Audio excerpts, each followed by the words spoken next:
xatirələr qalır. Hər küncdə bir sual yuxumu əlimdən alır. Mənə edilən səfi yalanı necə unudum? O ağrını qəbul edib necə rahat uyuyum? Deyirlər, zaman hər şeyi sağaldır, unudur. Amma o yara o qədər dərin, hələ də qanım donur. Bağışlamaq olarmı bu yükü necə atım? İntiqam oduna yox, sükunətə necə çatım? Bu qərar mənimdir, bu məhkəmə yalnız qəlbimdədir. Mən onu bağışlasam özümü bağışlamış olaram mı bəs? Bağışlamaq olarmı yoxsa unudub getmək? Həyatımı o yalancı hisslərə qurban verməmək.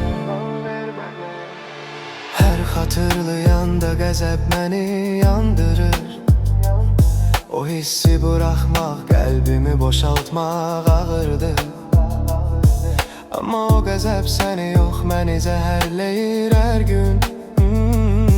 Mən o ağırlığı niyə daşıyıram, niyə bu yük mənim üçün? Bəlkə bağışlamaq sənə yox, öz ruhuma lazımdır. Sənə vida etmək üçün bu sonuncu imkandır. Bağışlamaq zəiflik deyil, bu gücün zirvəsidir.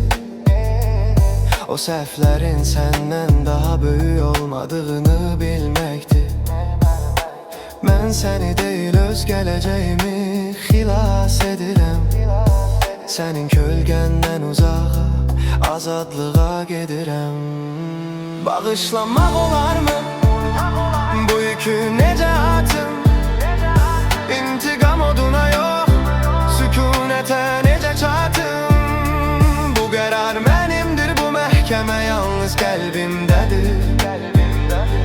Mən onu bağışlasam özümü bağışlamış olaram mı bəs? Bağışlamaq olarmı yoxsa unudub getmək? Həyatımı o yalancı hisslərə qurban verməmək. Bəli, bağışlayıram